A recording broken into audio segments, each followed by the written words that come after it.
On the night of May 15th, a woman steps into the Flamingo Hotel and Casino, Las Vegas. The air is heavy with cigarette smoke, the clatter of chips, and the buzz of high-stakes tension. The staff know her reputation, but they've never seen her face. She's dressed in fine clothes, wearing expensive jewellery, and clutching a bulky designer bag. Its appearance is awkward. She tries to hide it. Sliding into her seat at the blackjack table, she clocks several familiar faces. The dealer smirks. As always, the assumption is that she's clueless, a wealthy fool with no idea what she's up against. But in truth, she's just come out of hiding. In the past, she's cost them millions. And tonight, she's back, ready to take $100,000 from right under their noses. This time though, there's more than just money at stake. Just outside Cincinnati, Ohio, a 16-year-old dropout is desperate for work. With absent parents fighting their own demons, she's been let down badly. She's just a kid, but being homeless, she's had to grow up fast. The streets are ruthless, and she knows that if she doesn't get a job soon, her chances of survival are slim. With the mob controlling the area, drugs, prostitution, and gambling is everywhere. However, these vices are also her salvation. You see, she lands a job at the local casino in Newport, just over the water. It's not the kind of work she wanted, but it'll do. Working as a casino shill, her job is to keep the suckers playing, especially the rich ones. In fact, she's told to deliberately target the older folks with big balances. Between the hum of slot machines and heavy scent of cigars, her youth and beauty is an asset. It's easy money, and good money too. After the initial trial period, adjusted for inflation, she gets paid around $400 per night. It's the break that she needs, and she doesn't miss a beat. Every night, regardless of her own problems, she's there in the casino, looking glamorous, flirting, and smiling ear to ear, until disaster strikes. Overnight, the United States government is clamping down on gambling and the mobsters who run it. It's like a punch in the gut. Just as life is improving, her hopes and dreams shatter in an instant. At the same time, the Kennedy administration introduces the Wire Act of 1961, prohibiting the use of wire communications to place bets across state lines. In the 1960s, Nevada is the only state to resist the US government's assault on gambling. It's one of the only places in America where casinos are legal. She doesn't just lose her job, everyone at the casino does. Thousands of casinos across the country are shut down immediately. Only those in Las Vegas survive. It's a serious problem for the now 21-year-old girl. She's older, wiser, and has some money behind her. But now, she also has 2 young children to look after. Worse still, her husband has abandoned the entire family. Vanished. With rock bottom fast approaching once more, she takes a job as a cocktail waitress. And the money is poor. Nothing like the casino. Nowhere pays like the casino did. And that's when it hits her. There's only one place where the odds are stacked in her favour. One place where she can immediately make good money and support her kids. One place where she's already an expert. With the heavy regulation of gambling across the country, our shill, Ida Summers, is not the only person headed for Las Vegas. Cheats, crooks, mobsters, and of course, high-rolling gamblers are too. It's one of the biggest economic shifts in US history. The beginning of what will soon be known as Sin City is growing and fast. Imagine a place where huge fortunes are won and lost every night. A place where 1 minute you're broke and the next you've got it all. Ida plans to have it all. But at this stage, she's planning to take the honest route. She lands a job as a supervisor in a casino. However, the expectations are different here. She's explicitly told she needs to work the higher rolling clients fully, even if that means going back to their room. With 2 young children to think about, it's a step too far. She quits. To fill the void, she gets a job as a waitress in the Mint Casino in downtown Vegas. It's less than ideal. 12-hour shifts on her feet aren't fun and the pay is low. Mainly, she's working for tips. Disdain for the casinos is growing. Her financial situation is becoming a real problem. By 1962, she's had enough. Now in debt, her moral compass is slipping. A charismatic regular has been showing her more and more attention, and deep down, she knows he's trouble, although he is good looking. But first, she thinks he must be linked to the Milwaukee crime family, but she's wrong. He asks her to join him for dinner, and she's flattered, and he does have a lot of money. It's an appealing proposition. However, it presents a moral dilemma. Following this path could lead to trouble, the kind of trouble she's been trying to avoid. Quietly, she thumbs through the casino's backroom customer profiling. Who is this guy? And soon, she learns that he's no mobster, but more a casino cheat. For her, that'll work. And so she takes up his offer. The following evening, they dine out by the casino. After, she's giddy. He's funny, charming, wealthy, attractive, and he's fixated on her. Several weeks and a lot of fine dining later, they're a couple. And this is where the secrets begin to flow. The pair visit the Dunes casino one evening and Ida joins her new partner, Buddy Fielding, at the blackjack table. Within minutes, he discreetly removes an ace from the table. Cupped in the open palm of his right hand, he slips it underneath. They've discussed it prior to their visit. Her job is to distract the dealer and look out for Buddy's signal. And when the time's right, he'll give her a signal and she'll place a winning bet. Her hands tremble as she puts the chips down. One wrong move, one misplaced glance from security, and it won't just be the game they lose. Another hand is dealt. This time, he switches the newly dealt card with the one stowed under his right leg. He gives her the nod. 21. It's just like her time in Ohio, except the sucker is now on the other side of the table. But the action isn't over yet. Buddy still has a newly switched card under his knee. To complete their trick, he needs to bring it back into the game. And again, Ida can help him with distractions. A little flirting, a flash of the skin. She's an expert. This tactic is commonly known as hand mucking. The objective is to gain an unfair advantage by manipulating the order in which legitimate cards are played. Swapping out bad cards for good ones during critical moments means that the cheat knows when to bet big or small. The whole thing is reliant on skillful sleight of hand, like a magic trick. It's a risky and difficult manoeuvre to pull off. It's the most blatant form of cheating, which means the consequences are severe when caught. And in the 60s, Vegas is being run by criminals who have no issue with extreme violence. And tonight, casino security are onto them. The floor manager approaches the table. Suspicious, he quizzes the dealer. He takes the deck and begins to count his cards. Inside, the duo are panicking. But this time, they've got away with it. Buddy has already reinserted his spare card. There's nothing the floor manager can do about it. It's an extremely near miss. Moments earlier, they would have been caught, but instead, they're now $10,000 better off. But the best part, unlike her last job, it isn't physically draining. Actually, it's quite exciting. The most exciting part perhaps is the after party with a newfound lover. A few days later, they do it again and again. Each time is followed by fine dining, jewellery, extravagant hospitality, premium Vegas shows and more. Compared to her $60 a week salary, it's a different world altogether. Buddy, her new lover, wants to take their cheating to the next level. He proposes that they make a more formal agreement. Ida will provide the distractions and cover the casino tables whilst he cheats, but also refine her skills as a spotter. He needed to watch the rat run of suspended catwalks above that the casinos used in the 60s. You see, the casinos don't have digital surveillance yet. Instead, their solution is a network of metal walkways hanging high above the roulette, blackjack and baccarat tables. As people play the games below, casino staff walk above them, watching their every move. When a player's more concerned about what the dealer and the casino staff are doing, it's a dead giveaway, and Buddy knows it. So not only will Ida schmooze people at the table and place bets on his behalf, but she'll take the heat away from him, the true cheater. It works like a dream, and before long, their operation grows. Las Vegas, Reno and Lake Tahoe. Repeatedly, they bounce from one location to the next. Each time, they're careful to visit a new casino with a fresh set of faces. But quietly, contempt is grown for Buddy. Ida is doing all the hard work and taking all the risks. It doesn't feel right. She wants more.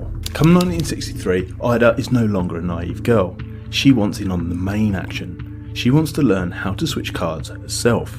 After a little friction, reluctantly, Buddy agrees to share his secrets in 4 simple steps. It all starts with some basic sleight of hand.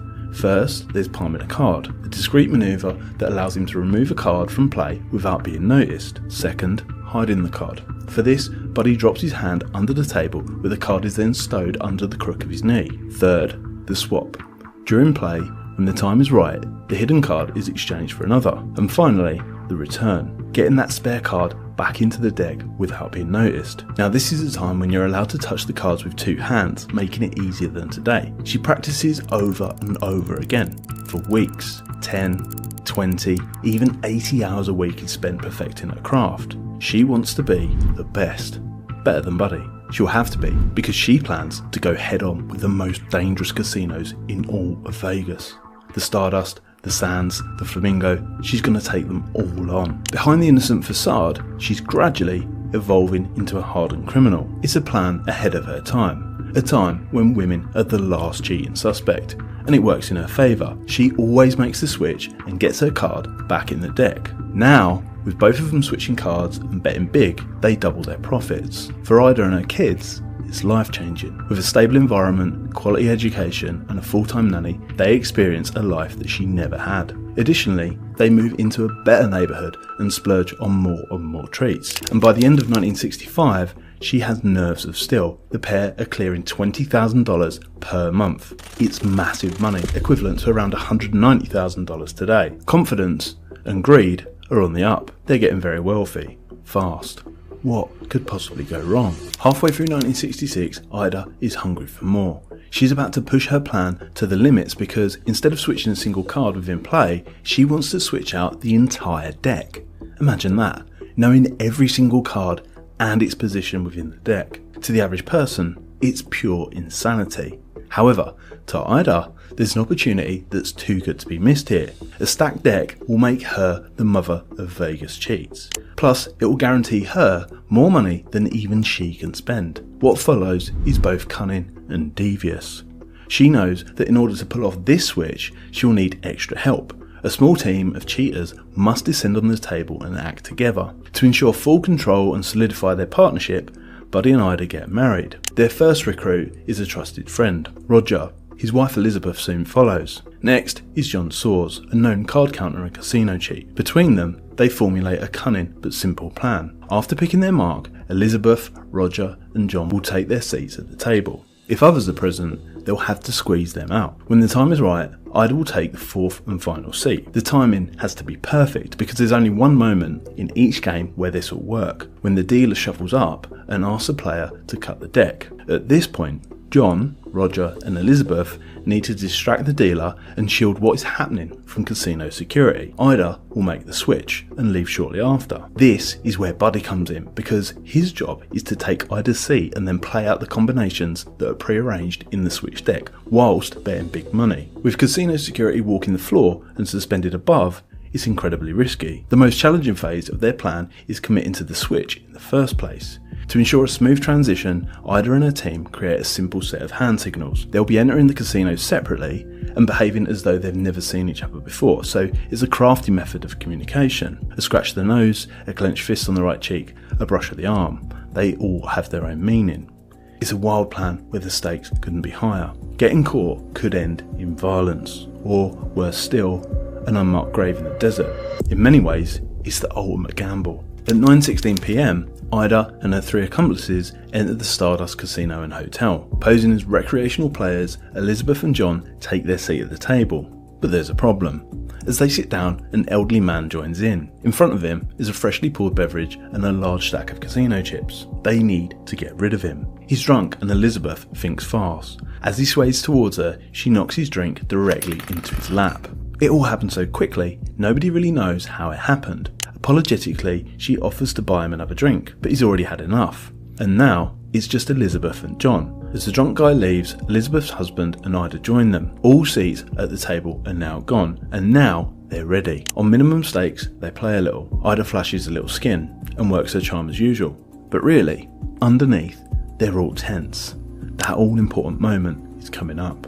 Roger cracks a joke, and as Elizabeth bursts into laughter, John asks the dealer to exchange some chips. For the dealer, it's a lot to process at once, with all of this attention on one side of the table. Meanwhile, Ida has made the switch. The dealer didn't see a thing.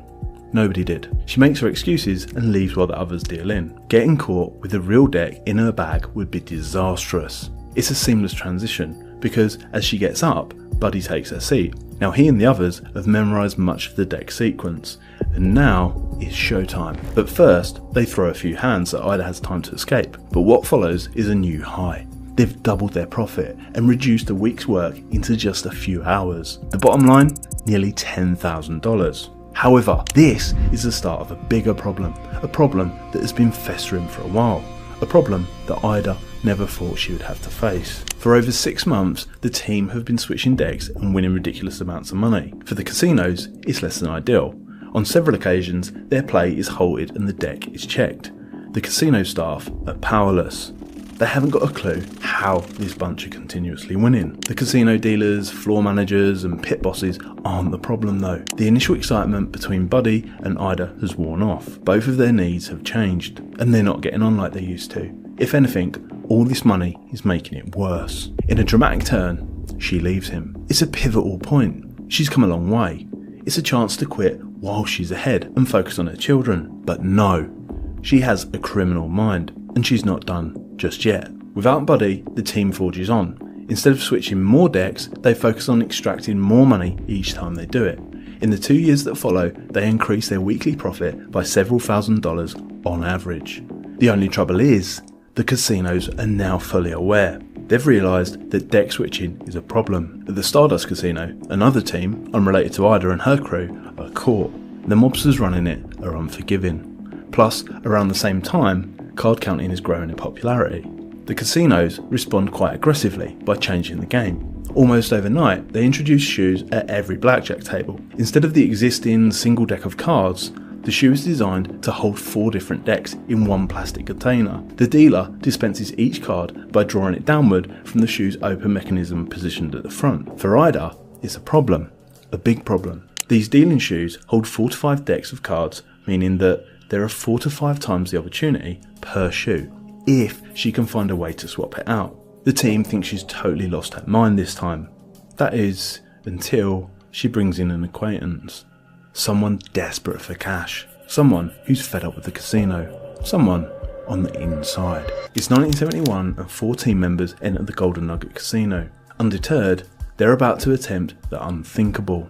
Ida is carrying a handbag far larger than usual. Inside, a large perspex case with 5 decks of cards preloaded in a specific order. As usual, all 4 of them secure a blackjack table. Nobody else will join in. The dealer is awkward. Directly above him is a steel catwalk. They play a little. A fresh shoe is about to come into play. All 4 team members scan the floor and the signal is given. Within seconds, the dealer and Ida jump into action, trading the casino shoe for hers. It's done, and everyone's tense. They scan around once more. Relief. They appear to have pulled it off.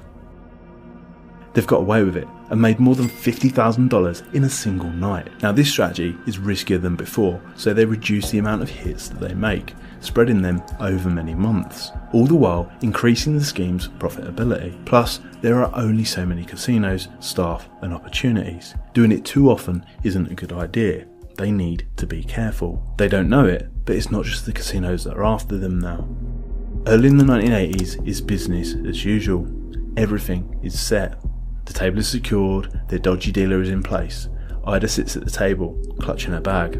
Security is out of sight, and the catwalk above is clear. But as she makes her move, the dimly lit casino lights up. Multiple FBI agents spring up from other gaming tables. They're armed and screaming at everyone to get on the ground. There's nowhere to run. It's all over. They find a 6-deck shoe in her bag worth more than $75,000 this time, if it's played right. But how did they catch her? On the 30th of May, Ida appears in a Nevada courthouse. She's charged with the illegal use of gambling cards and swindling casinos across Las Vegas. She hasn't got a clue how they caught her, so she complies fully, revealing the details behind her methods. Investigators are shocked at the simplicity, although Ida is even more shocked when she finds out that they didn't know who she was until the bust. They were operating around a vague tip-off given about a corrupt dealer working at the table of her switch. With so little evidence and her plea bargain, she receives a gross misdemeanor charge with a suspended sentence, probation, a $2,000 fine, and a lifetime ban from casinos across Nevada. With assistance from the state, Vegas casinos update their procedures to ensure it doesn't happen again, because obviously, they're the only ones that are allowed to play with a stacked deck. Unless of course you're this guy in the next video. Please check it out.